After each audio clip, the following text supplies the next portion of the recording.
Good evening, I'm Rachel Maddow, and you are watching a special deep dive report for New Flash International. I want you to look at this stack of papers on my desk because what is contained within these lines of legality is nothing short of a political earthquake. For years, we have watched Donald Trump invoke Article 2 of the Constitution as if it were a magic wand, a blank check that allowed him to do in his own words whatever he wanted. It was his shield.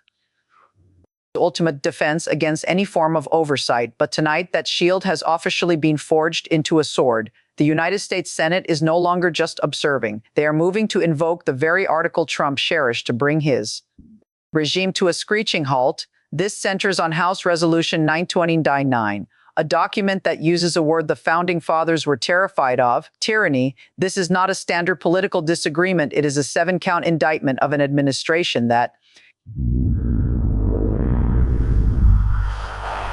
the drafters claim has transitioned from a presidency into a functional autocracy. We are talking about a systemic obstruction of justice, the illegal usurping of international authority, and a blatant violation of the First Amendment that treats the free press as an enemy of the state. These charges suggest that the president has moved beyond leadership into a realm where he believes he stands entirely above the law, but there is a darker, more chilling chapter in this document that should make every citizen of this republic stop in their tracks. Contained within these pages are allegations that the president has used the power of his office to incite violence, and choosing my words with clinical precision here, call for the execution here, call for the execution. Political opponents, the resolution points to specific, terrifying rhetoric aimed at figures like General Mark Milley and former Representative Liz Cheney, when the man who controls the most powerful military on earth suggests that a General should have been put to death, or describes a firing squad scenario for a political critic. Those are not mere metaphors. In a period of extreme polarization, these are directives. The Senate is now grappling with the terrifying reality that if a president can openly muse about the execution of those who check his power, then the Constitution is no longer a living document, but a dead one. While this legal firestorm rages in the Senate, there is a second,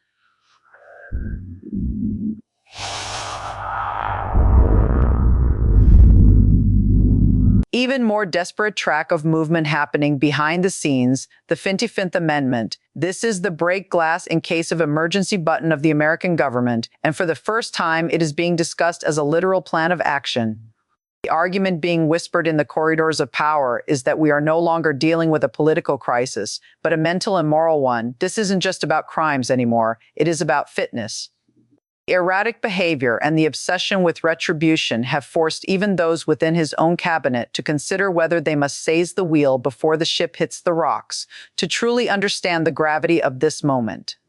To really wrap our heads around why the ground beneath Washington is shifting so violently tonight, we have to look away from the headlines for a second and look at the history books. We have to understand that what is happening with House Resolution Natter Sancti Natter Nin Natter and the invocation of Article 2 is not just another chapter in the endless saga of modern political warfare. It is a rewriting of the entire rulebook. Throughout American history, impeachment has always been the ultimate constitutional fire alarm. We pulled it for Andrew Johnson when he defied the Reconstruction of the South. We pulled it for Bill Clinton over perjury. We pulled it for Donald Trump twice before, but those events, as momentous as they were, feel like procedural skirmishes compared to the existential war we are witnessing now. Those were debates about crimes. This is a debate about the survival of the democratic species. When the drafters of this resolution used the word tyranny, were not reaching for a rhetorical flourish or a cable news buzzword. They were reaching for a specific legal and historical definition that dates back to the grievances against King George XXX. They are arguing that the accumulation of power, the defiance of the judiciary, and the weaponization of the executive branch against specific American citizens constitute a form of government that is no longer a republic. Something else entirely, something dark, something alien to the Constitution, and something that must be excised before it metastasizes. Consider the specifics of the rhetoric that has brought us to this precipice. It's easy to become desensitized to the noise, to shrug off the late-night social media posts as just Trump being Trump. But the Senate is no longer shrugging. They are looking at the specific allegations regarding the call for the execution of Political rivals and military leadership. Let's pause it and really sit with that for a moment. We're talking about General Mark Milley, the former chairman of the Joint Chiefs of Staff, a man who served this country in uniform for decades. The allegation is that the President of the United States, the civilian commander-in-chief, suggested that this general committed treason and that the punishment for such an act should be death in any other era, in any other functioning democracy.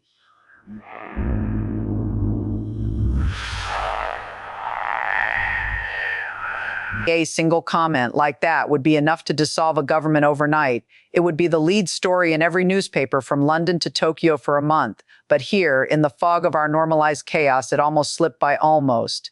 But this resolution grabs that comment, drags it into the harsh light of the Senate floor, and asks a question that no senator wants to answer, but every senator must, if you vote to acquit a man who calls for the execution of his generals.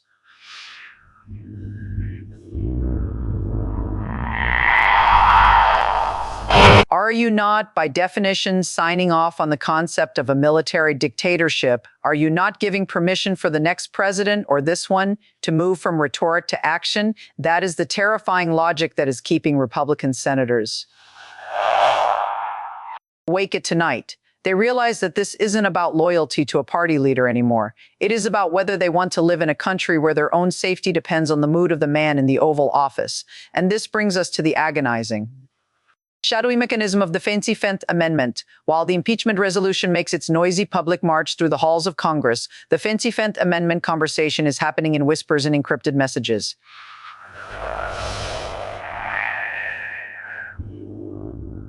And in hushed gatherings in the private residences of Washington, D.C., this amendment was designed for a clear-cut medical incapacity, a president in a coma, a president who had suffered a stroke. It was never really road-tested for a president who is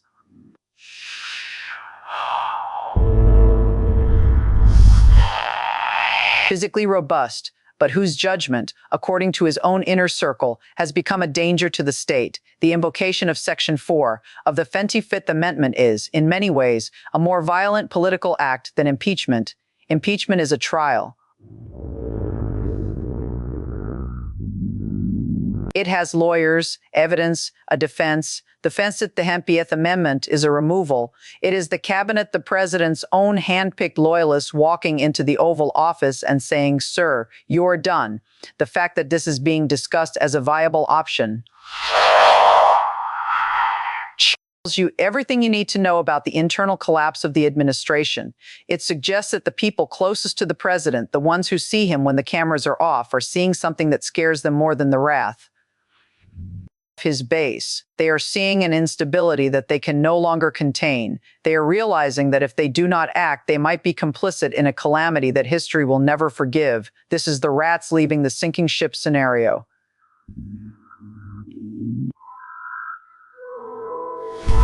The ship is nuclear armed, and the rats are the ones holding the launch codes. Furthermore, we must contextualize this within the looming shadow of the 2006 midterms. The timing here is not accidental, it is critical. The political calendar is acting as an accelerant. Democrats and anti-Trump Republicans understand that the window for accountability is closing. If the midterms shift the balance of power, this investigation, this resolution, entire attempt to reassert the rule of law could vanish, buried under a new wave of partisan investigations and legislative gridlock. That is why there is this frantic, almost desperate energy in the Capitol tonight. There's a sense that this is the last stand. If the Senate cannot find the votes to convict on charges of tyranny, if the cabinet cannot find the courage to invoke the courage to infine-tint, then the precedent is set in stone. Precedent that a president can threaten to execute his rivals, can disregard the courts, can monetize his office, and face absolutely no consequence. Once that precedent is set, you cannot unset it.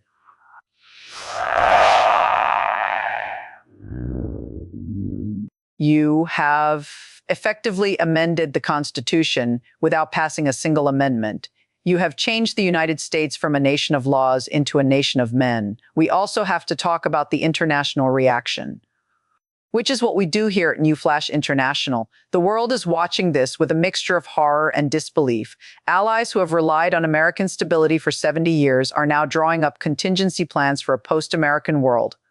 They see a superpower tearing itself apart. They see a political system that seems incapable of self-correction when a resolution accuses a sitting U.S. president of aggression against sovereign nations without congressional approval.